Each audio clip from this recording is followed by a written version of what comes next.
That afternoon in Los Angeles, the sky had not yet completely changed color, but the flashes from entertainment media were already focused on one particular arrival that felt unusually calculated. As an unmarked black vehicle pulled up quietly behind one of the city's most iconic concert venues,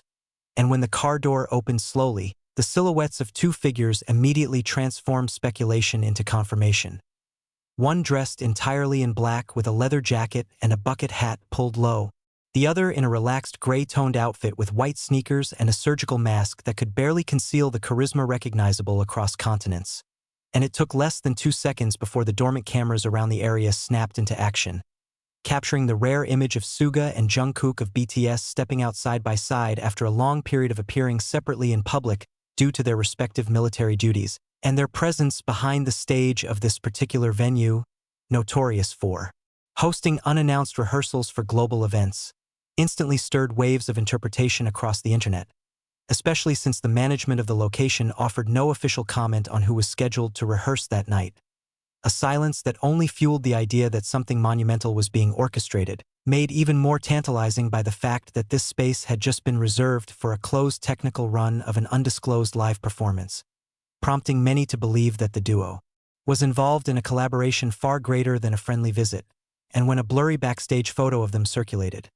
posted briefly by a stage technician and then deleted but not before it spread across social media like wildfire, the online discourse exploded with theories and mounting excitement, speculating whether this could be the first time the two stars would share a stage again after their service, and whether that stage would be on American soil in front of a live audience, especially with the timing aligning so suspiciously well with an industry lull that seemed to be waiting for something just like this to shake it awake. And indeed, the lack of official confirmation from HYBE or any affiliated management only enhanced the mystery, allowing anticipation to build without barriers, as fans and journalists alike started assembling outside the venue, piecing together the few clues available, including the sudden arrival of production trucks bearing the markings of firms known for handling major global concerts, and before long, observers began to comment that what was unfolding was not merely a rumor, but the quiet ramp-up to an international moment crafted with deliberate secrecy, potentially signaling a dual comeback performance or an unexpected guest appearance on a high-profile stage, a theory that gained more traction when music insiders claimed that both artists had recently renewed U.S. artist visas, something that typically precedes promotional activity or tours, and then as the evening approached, eyewitnesses reported hearing faint vocal exercises and musical arrangements leaking from the sealed rehearsal space, adding another layer of confirmation that something musically significant was taking place within those walls. And with the crowd outside growing from a few curious fans to clusters of passionate supporters holding up old BTS memorabilia, the atmosphere became charged with a unique blend of nostalgia, loyalty, and raw excitement, turning this anonymous street corner into a spontaneous gathering of belief and memory. And through it all, no formal statement was issued,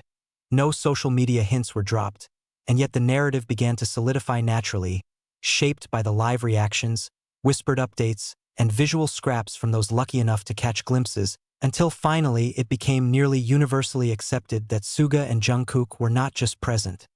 but preparing something together, something worth flying across the world for, something worth guarding this closely. And within this new speculative reality, industry experts began weighing in, noting that the strategic silence around the appearance might be a calculated risk to maximize global impact when the eventual announcement is made,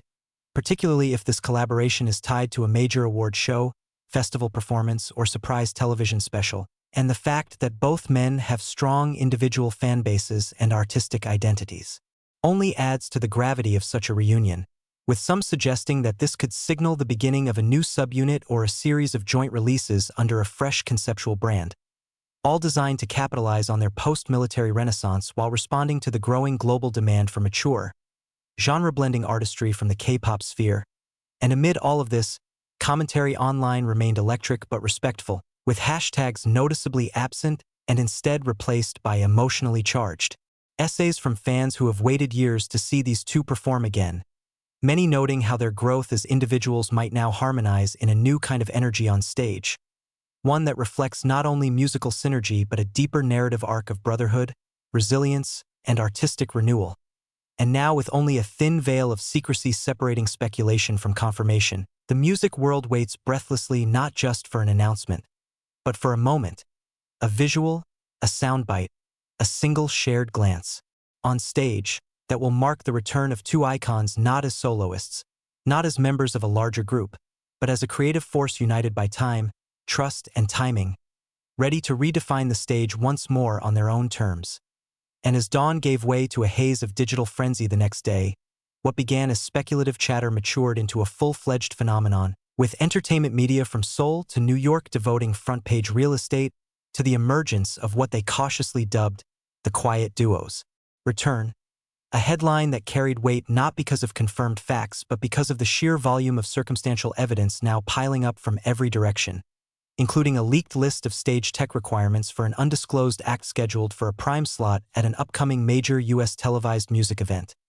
An event which, curiously, had not announced a closing performer and was rumored to be holding that slot for a global act of significance, phrasing that many interpreted as a euphemism for BTS-related activity, and by midday, fan-run detective networks had already identified flight patterns, hotel check-ins, and catering contracts pointing to both Suga and Jungkook operating within the same logistical orbit, a rare alignment that in the past had only occurred under conditions of official group activity. Yet here it was now unfolding without the infrastructure of BTS as a whole, suggesting that the two had independently coordinated something of symbolic and potentially transformative importance, and media commentators were quick to weigh in, offering analysis not just of the possible musical implications, but of the emotional narrative this return could signal. The reuniting of two artists whose last shared moment on stage predated their military service, a period that for fans marked the end of an era, and whose comeback now might suggest not only personal readiness but a recalibration of how Korean artists re-enter the global scene after fulfilling national duties. And across social platforms the discussion evolved rapidly, pivoting from "are they performing?" to "what will they perform?" with theories ranging from a remix of Jungkook's past solo hits with live rap verses from Suga to an entirely new song co-written during their overlapping downtime before enlistment. A theory that gained credibility when a songwriter associated with both artists posted a cryptic message on her private account about a collaboration that brought two storms into one sky. A phrase that was quickly screenshotted, shared, and decoded by thousands of users within minutes. And what made the narrative even more potent was the restraint with which both Suga and Jungkook maintained their public silence,